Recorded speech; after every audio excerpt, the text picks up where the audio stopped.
All right. So welcome to the post Q&A session. Again, people who are not able to continue any longer because of the time constraint or any other constraint, feel free to drop off. The recording will be available and I'll share the recording. Okay, guys. So we are entering post Q&A. Shikha, yes, you had a question. Go for it.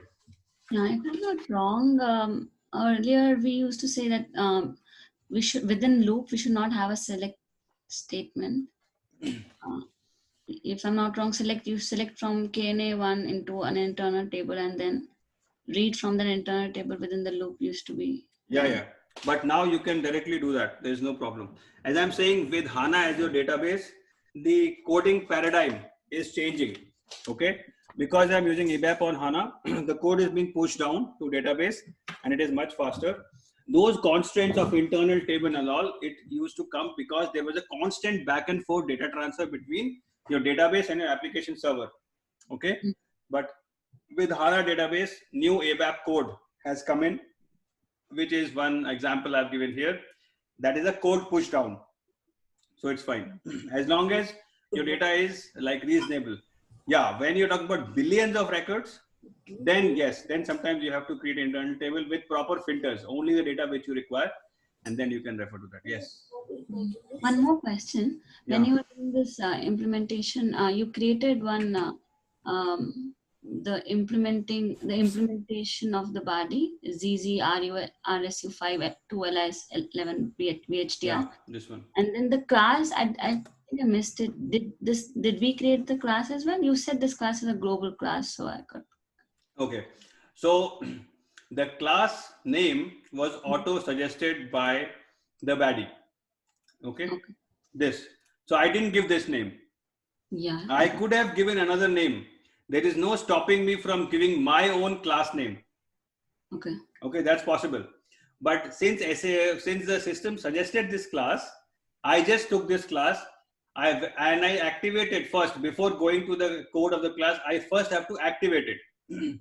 The moment you activate it, it will create a global class with this name system as a part of the activation. What I did was, once it is activated, I was available, the class was available, and then I took the class, went into Control Shift A, took the class, these all codes were there. I just wrote my customer specific logic. That's all. Okay. Thank you. Yeah, no problem. Yeah, any other question, guys?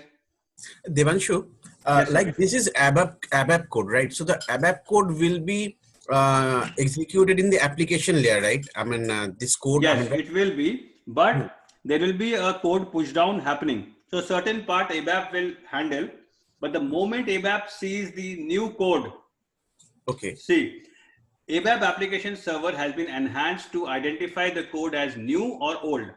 Right. Remember when I did not give this @ what was the error I am getting? Yeah, so like you're getting some error, I've seen that. Yeah, look at this error. If new OpenSQL syntax is used, all host variables must be escaped with @. That means your ABAP compiler is identifying or tagging this code as old or new.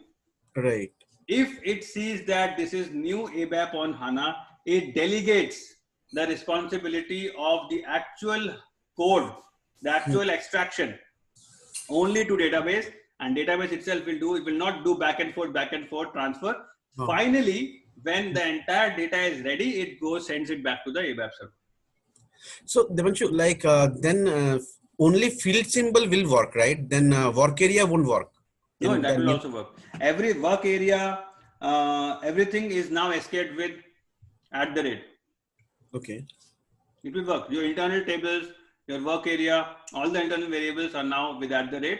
And in fact, you don't have to now declare the work areas on the run with the @data. There is a syntax called @data. Okay. ABAPers will identify this. This automatically will declare and allocate memory and will use the coding. So you don't even have to declare your variables or internal tables anymore.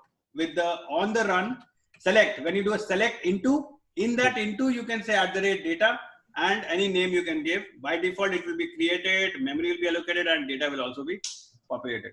Okay. Inline declaration. That's right. That's right. Who was that?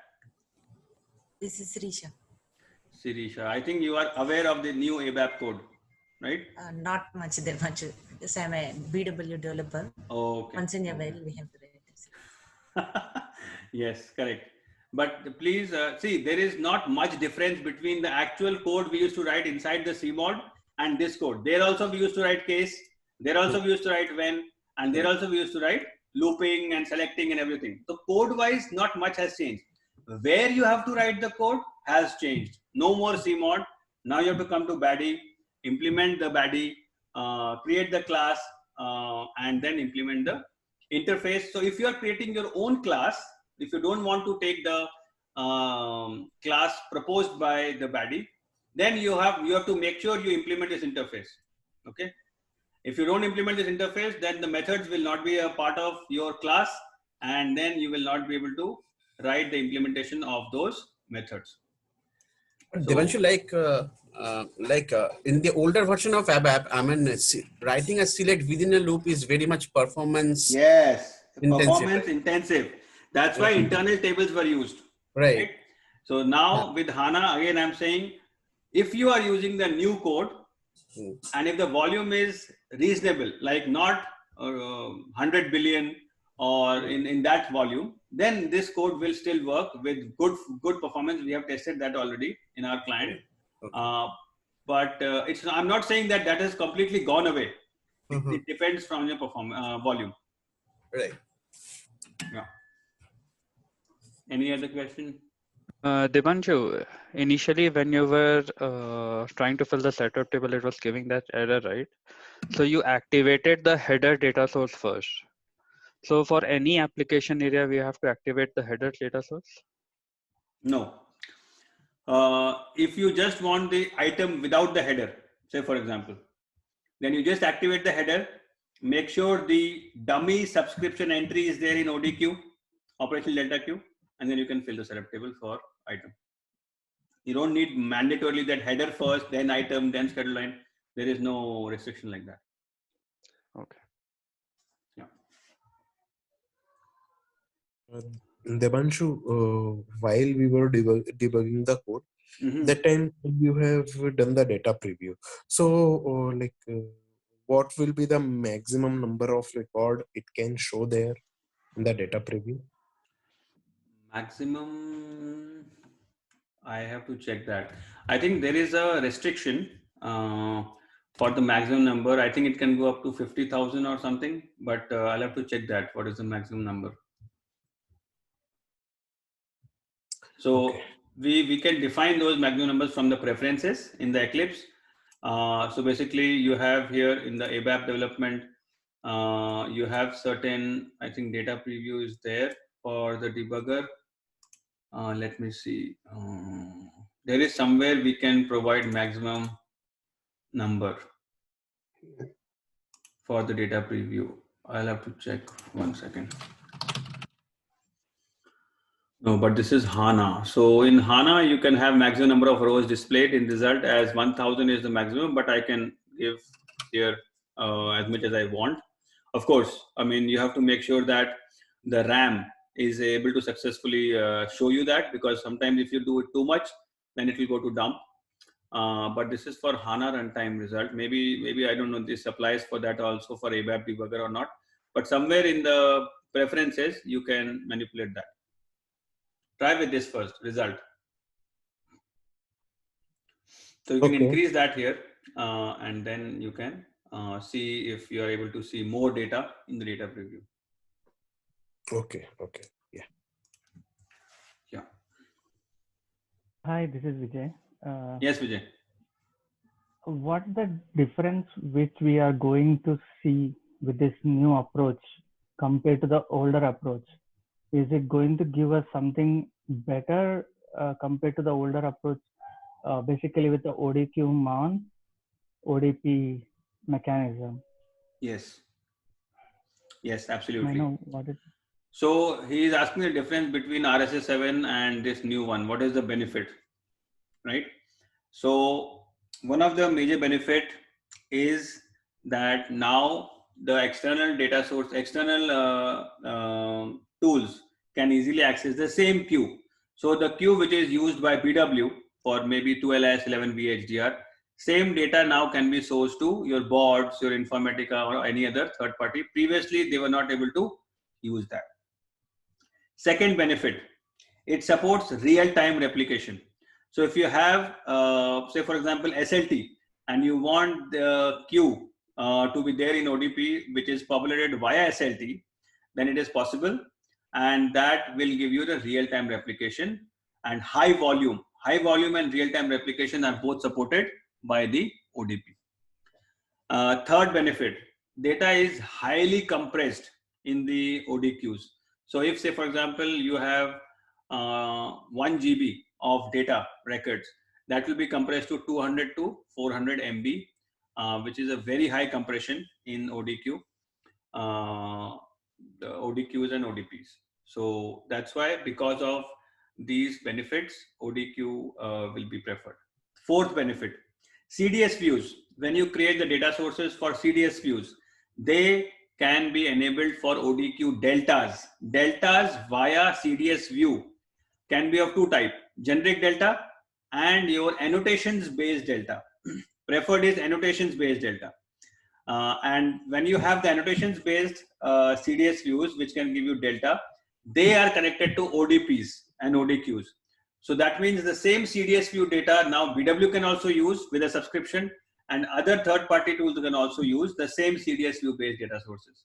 So CDS is very tightly integrated with ODQs, SLT is integrated with ODQs, data is highly compressed, real-time replication is supported, O data is connected. You can connect your cloud sources like SuccessFactors or your S4HANA cloud or your other cloud systems to these queues very easily and transfer the data. So multiple use, do it only once, store the data only once in that queue and supply the same data to multiple targets. That's one of the main advantages, plus these other advantages which I told you. Hey, Devanshu, And what when you about say SMQ1? Sorry? Sorry, I have few more questions on the related one. Mm-hmm. So can I go ahead? Yes, go ahead. So we don't have SMQ1 for no more. Yes, that's a good question. So the extraction queue will still be there if you choose Q delta, but those SMQ1, SMQ2, which was your previous type of tables previously, right? I forgot what we used to call. We used to call them some Q delta. No. Q delta will have extraction queue. No, I forgot what were they called. But anyways, those will be not be used anymore. For with ODP and ODQ, those will are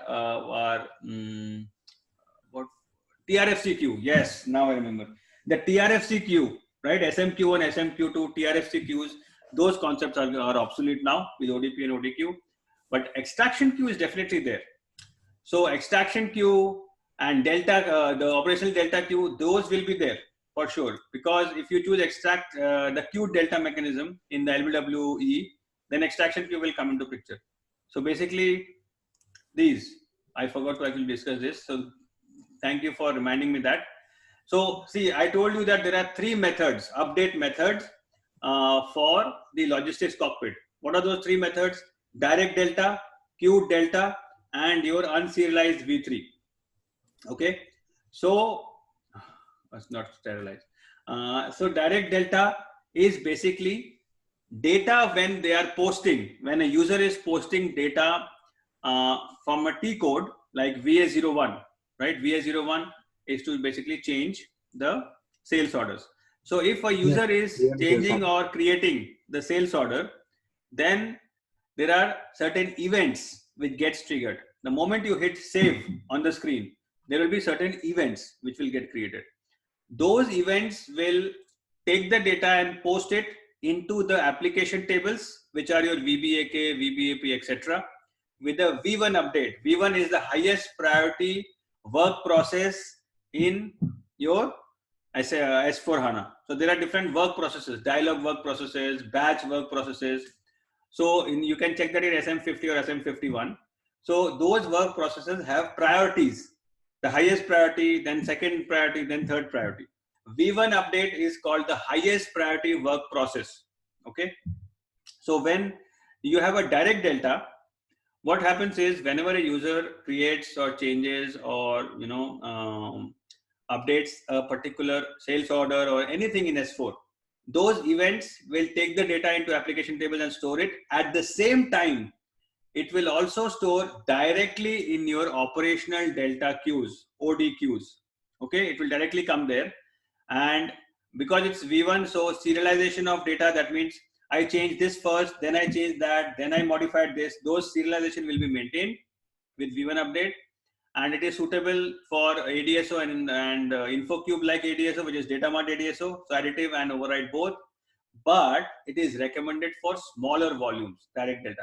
Here there is no extraction queue. Directly delta will be written to the delta queue, operational delta queues. The problem with this is each document posting will result in one logical unit of work, LUW. Okay, that means that if there are 100 postings or 100 different documents, and 100 LUWs will be created, and delta queue will soon start to give you dump. That's why direct delta is meant for smaller volumes, not high volumes. Okay. The second update method is queue delta. What happens here is there are two steps here. Step number one, same thing, V1 update, the work process will take the data and post it into application tables. And at the same time, automatically, it will now post it into extraction queue. Okay. So extraction queues are still valid in BW for HANA, S4 HANA. The TRFC queues, which was SMQ and SMQ2, they are no more valid. So this will happen and this will go to extraction queue. Then you have to schedule a job. You have to manually schedule a job. Okay. This does not happen automatically. That job, when you will schedule, and everything you can do, all these things you can do from where? From LBWE. So if you go to LBWE, you will see that we have different update modes, queue delta, unserialized V3, and there will be a direct delta also, right? So this is the difference I am showing you. So if you choose queue delta, there are two steps. Step number one, go to extraction queue, and then you have to schedule a job. Okay. And you can schedule a job also from here. So in the job control, if you go, you can schedule a job here and you can give the parameters, start date, you want to run it on a daily basis or hourly basis or every 30 minutes, all that you can do it from here. Okay. So that job, this is the job I'm talking about, will take the data from extraction queue, put it into delta queue and the operational delta queues. Okay. Not the RSS7, the ODQ mon. Everything I'm talking about here is ODQ mon. And then from the operational data queues, the subscription, of course, the subscription has to be created first, but once the subscription is there, then you can send it to BW. So this is all happening in S4 side, guys. Okay. This is not BW. BW is not in picture yet. This is all happening in S4. Once you, the delta queue, the operational delta queue is populated, and then your data source gets the data and puts it into BW. This is serialized, again, guarantee. Serialization means the process or the sequence in which the changes happened. Say, for example, it was 10, quantity was 10 before. First, I changed it to 20. So it will be minus 10 and plus 20 will be generated. Then I change it to 30. So it will be minus 20 and plus 30. Then I change it to 10. So that serialization sequence of changes will be guaranteed. And that's why it can be suitable for ADSO or InfoCube, same. And it can handle large volume of data. Queue delta can handle large volume. Direct delta cannot handle large volume. Why?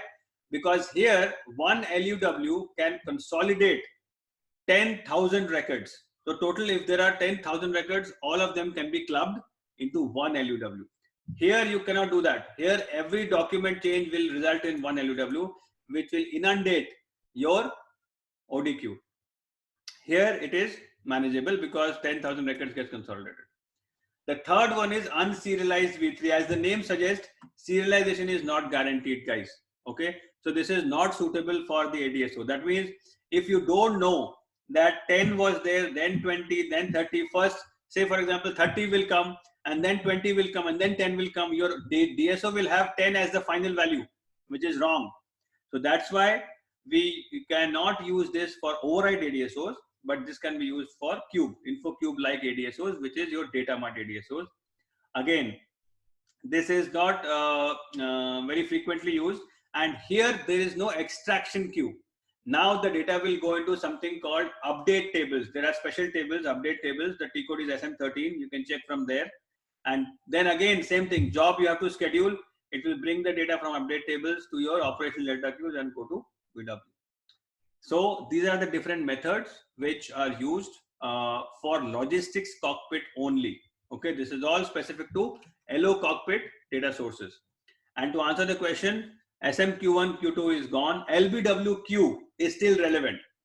So LBWQ is basically a transaction code where you will see your extraction queue data.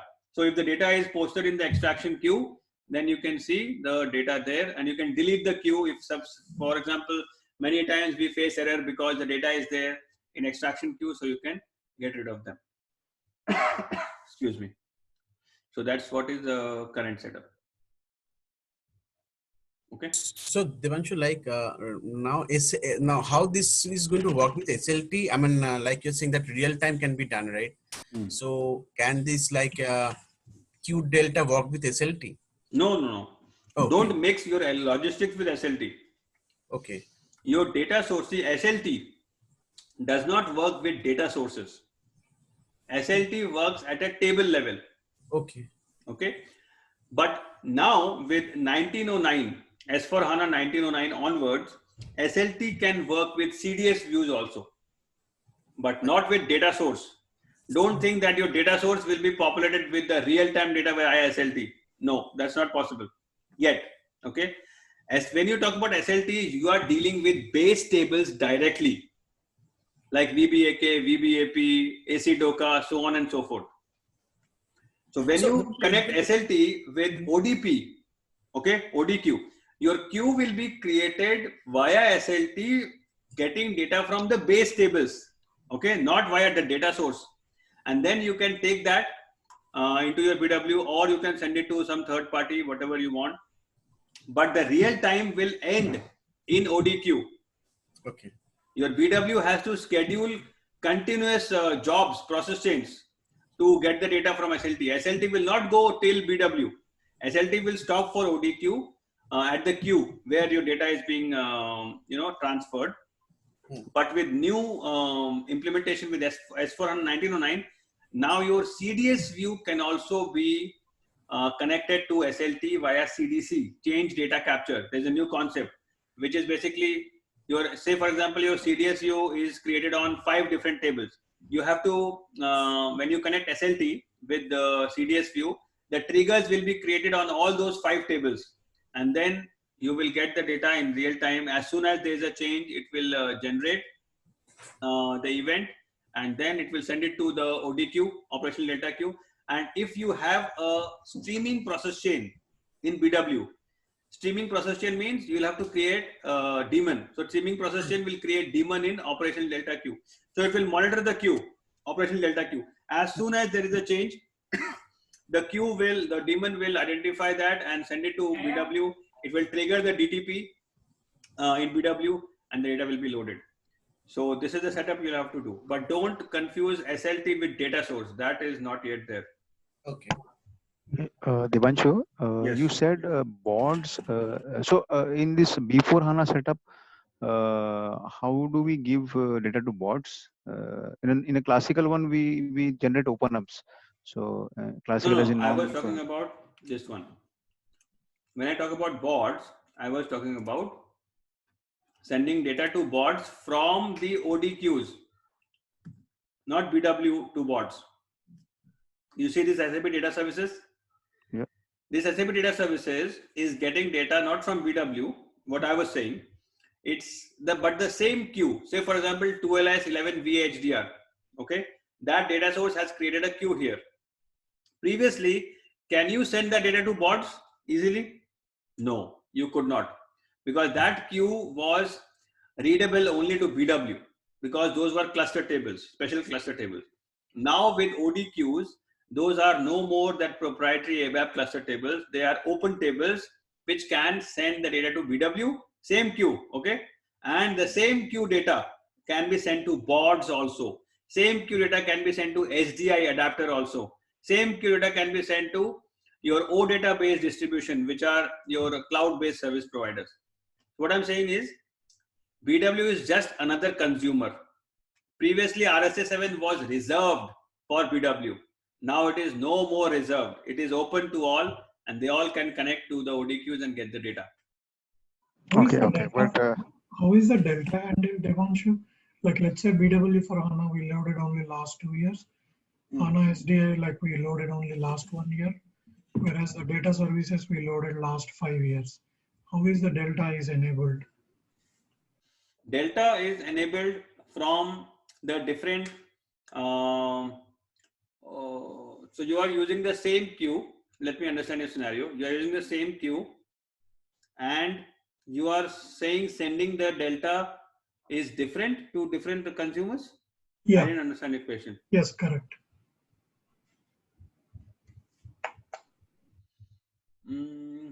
How is the delta enabled? So what will happen is, what I think is, I have not done the DS to this one, but what I think is, when you create a subscription, okay, in the operational delta queue, that subscription has a provider and a consumer.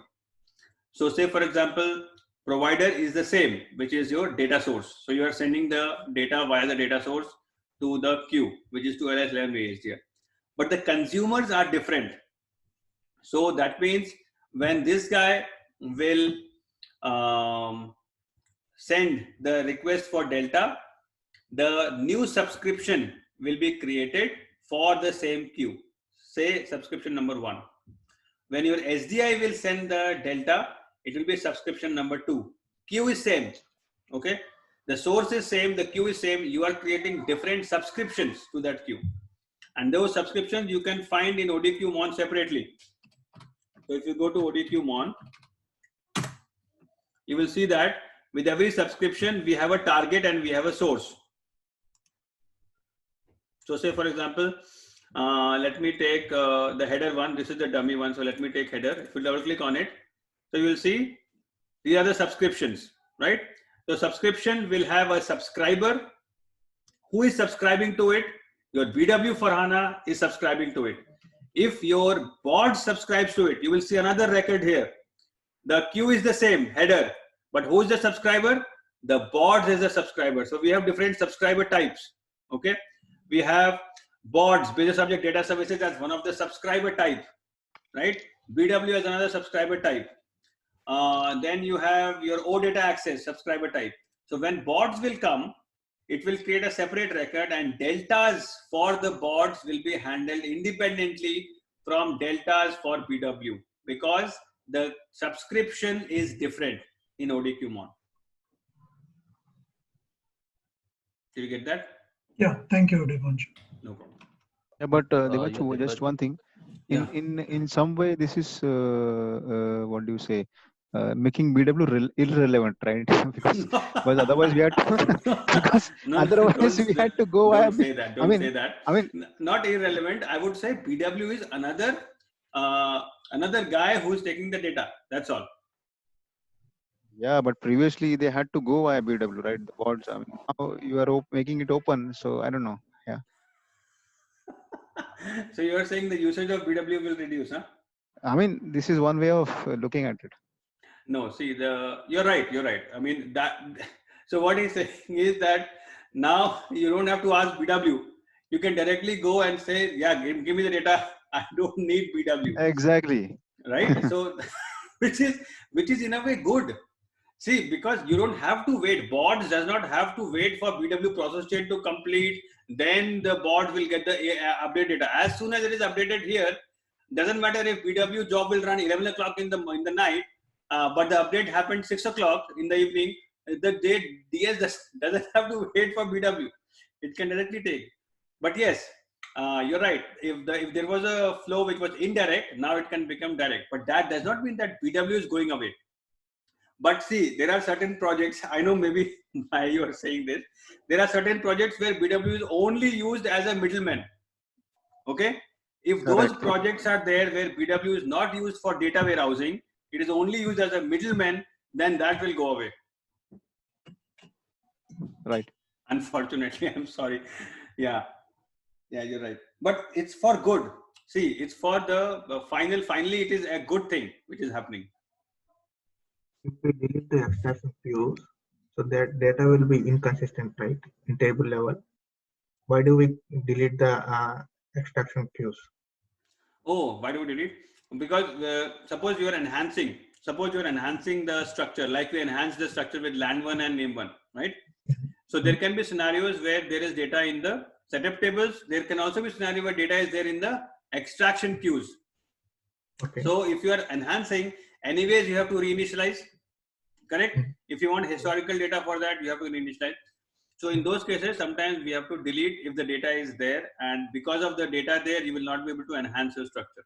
Yeah, only in such cases only we need to delete the queue. Correct. Otherwise, no. Otherwise, if you delete it, you will miss the data. Yes, that's what. Yeah. No. Yeah. I mean, not in normal scenarios, only when you are enhancing it. And one more thing is, first you went to RSA 5, then RSA 6, then LBWE, right? Yes. All the things we can do it in LBWE.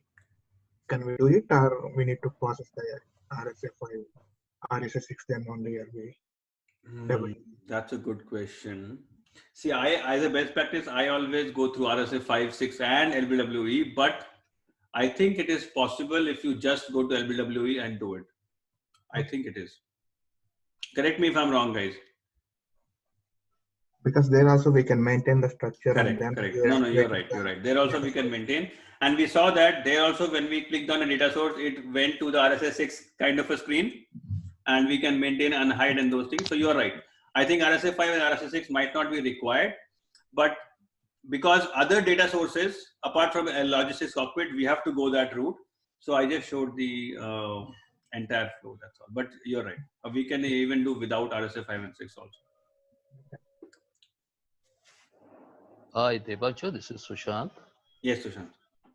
Yeah, I have one question. Whenever the patch upgradation happens, so we require to clear the deltas from RSA 7 and SMQ jobs. Those things. Yes. So now what is actually happens? Same thing. There's no change. For BW, see, there will be a different queue for BW. Not queue. Queue is same. There will be different entry for BW. There will be a different entry for SDI. There's a different entry for bots. Say, for example, there are 3 entries. Source is same. Targets are different. Now, if you are upgrading BW, you have to clear that particular entry data from the extraction queue, run the job for extraction queue, and then run the DTP, which will get all the data, and then you can do. So process remains the same. There is no change in that process. Okay. Yeah. Thanks. Yeah. Suppose there is a Satish here. Yes, suppose I'm going for a new implementation altogether for BW for HANA. So any the initial configuration steps has to be done earlier. That is the same one, or something new has to be done here? New. So there are task lists. Okay. Now you don't have to do it manually. SAP for BW for HANA new implementation, there are 2 or 3 task lists which have been given by SAP. You just run those task lists and your system will be up and ready. Okay. What are those task lists? So there is a SAP document on that. So I think, I don't know if I have given the task list here. Let me see. BW for HANA BI content, post installation task. You see this? BW for HANA post installation tasks, right? Once you install fresh BW, then you have to do some task list. What are those task lists? SAP BW 4 after upgrade is the one once you upgrade or update it. Or there is for fresh implementation is SAP BW 4 setup simple. Okay. If it's a fresh implementation, go to STC01 P code.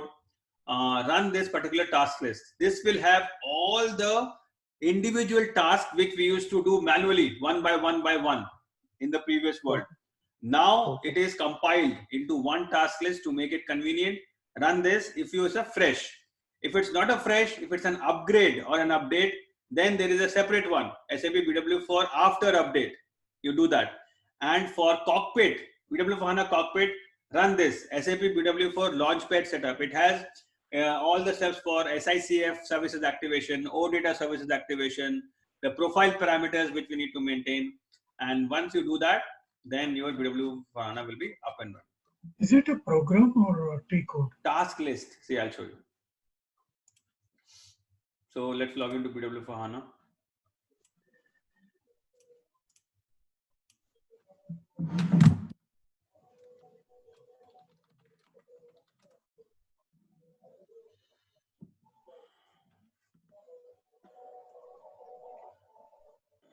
So this task list concept is not new.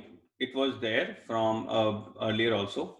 But now these new task lists for BW for HANA has been given by SAP to make our job easier. Otherwise, you have to know what are the T codes, what are the different places where I have to go. So go to STC01, that is the T code for task list, accessing the task list, which is a task manager. Now here, if I give this particular task list, SAP BW simple, just execute this. This will list all the individual steps you'll have to do once you do all your the fresh implementation. So let me minimize this. Okay. So it has check and assign privileges for search, logical system conversion, background user, BW remote, current client, define the client, activate the technical content, generate via authorization, OLAP cache, SICF services, all the important things which you need for a fresh BW to work. It is there as part of this. You can run and schedule this via a job, SM37 job. Okay. You can run this multiple times. It will fail. If it fails on this step, then you have to work with basis team to see why it failed, what are we missing, things like that. And then same thing you can do for after the upgrade, you can run this task list. And this one, I'll just show you another one, which is for the cockpit. So if your cockpit is not working, then you have to come to STC01 and then execute this particular task list. So this particular task list is specifically to make sure your cockpit is working. So it will create a customizing request, transport request. It will create the alias, gateway OData services which are required for the cockpit to work, HTTP UI5 services, profile parameters, Internet Communication Manager profile, HTTPS parameter, SMICM is a T code. So all that thing will be done. So it has been made very convenient for us. And this document is there in the materials folder. Under the topic folder, you will see post installation tasks. There we see that some prefixes, right, for running these things. Sorry? So we are seeing some prefixes, right? Is there any, we need to check before running this task list, because here I can see the prefix is the package name. If you see the right hand side, parameter description. This yes, one. Yes. So yeah. Okay. So how come we know that we need to maintain those parameters? So wherever is that chart box, the chart symbol, so we need to before running this, we need to check this one in parameter before running the job. Yeah, you're right.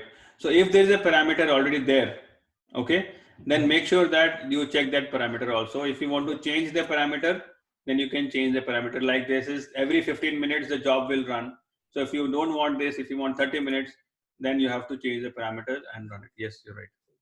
For example, if it is failed for some reason, then again we need to fix that error. Then we need to run it from the scratch. No. So I think. So for example, here there are 7 steps. You can resume from the fail step, I think. Yeah. Because here there are 8 or 9 steps. Correct. For example, correct. third step it is error down. Failed. Yeah. No. You can resume from. It will resume from the either you have 2 options. You can resume it from the fail step, or you can run it afresh. I have to check where those options are, but definitely it is there. It is there. The provision, yeah. Okay. Yeah, there is a provision. I have to check. I'll check that and get back to you where exactly you can do that. Okay, this is a list of all parameters. So here you can see, no, I don't want to save. Here's a list of all the parameters.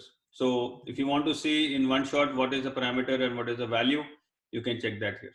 These are all the parameters for this particular task list. Okay, so yes, you can do that.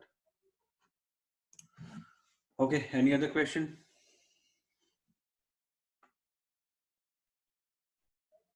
Devanshu, this is Sushan again. Yes, Sushan. So what is about exchange rate replication, etc.? That is same? Yes, good question. So that is the same. So all you need to do is within Eclipse, just go to RSA1 and select your source system and write same thing. So S4HANA, I right click on S4HANA. I go to exchange rates, transfer global settings. So that is the same. But now create a process chain, right? So usually what we do is we don't do it manually. We create a process chain and the process chain will be created in the Eclipse, not Eclipse, cockpit. So create the process chain in the cockpit and schedule the process chain. Process is the same. It hasn't changed. Even in the source systems, if you see, if I go to source systems and here, where is the menu entry? Yeah. So either I can go to, not this, I think. Yeah, conversion. See, we used to do conversion of logical system names. So now that is in the administration, conversion of logical system names, source system assignment, all those things we used to do. So it can be done from within Eclipse for the RSA1. So that process has not been changed. Okay. All right. ODQ1 retention policy is there. Huh? Yes, it is there. ODQ retention policy is there. Both for the initialization request, there's a retention policy. Delta request, there's a retention policy. Error request, there's a retention policy. It's there. So when we'll discuss ODQ deltas, we will discuss those retention policies separately. Yeah. Thanks. Yeah, it's there. But it depends on the priority. Huh? So the priority is given higher for deltas, priority is lower for initialization and full, and for error records, even the priority is even lesser to retain. Okay, because you wouldn't want to retain your error records for 2 years. So that's why SAP has given different priorities for the different data loads, and based on the priority, the retention policy is maintained. Okay. And pseudo delta concept is also there. Huh? Sorry, who's that and what's the question again? Can you please repeat? This is Vijay. Yes, Vijay. Just want to know. I mean, I'm just curious. That's why I'm asking some questions which are maybe you are going to cover in the future. But just wanted to know, pseudo delta concept is also there in BW4. Pseudo delta concept, yes. Pseudo delta concept is also there in PW. Yes. See, those basic concepts have not changed. Pseudo delta concept, initialization without data transfer, repair full is not there. Okay. There is one thing which I can remember is we used to have repair full, right? That is not there. But initializing without data transfer and setting the pointer in DTP without the data transfer from the target, from the source, those are there. Another thing which I could not find yet, maybe somebody who has worked on BW for HANA can add the comment here. There was something called early delta initialization in the info package, which we used to use when we did not get downtime, right? We used to go for early delta initialization. That part I did not find in the DTP because now info package is gone, right? So there are DTPs. So I don't know if somebody has used it. Has someone used that early delta initialization in BW for HANA? No. Yeah, so even I didn't find it. But the pseudo delta concept is there. Yeah. Because see, pseudo delta concept, we had to maintain that timestamp table in BW, right? For the pseudo delta to work. So that functionality is still there. Okay. Any other question? There is one more question, then we'll stop. Yeah, Devanshu. Yes, Satish. What I wanted to ask, I just lost. That's okay. Okay, fine. I will cover up in the next one. Sure. So we are on the 6th session, guys. This is the 6th session we are ending. I just wanted to pause here and take some feedback. So let me stop recording first.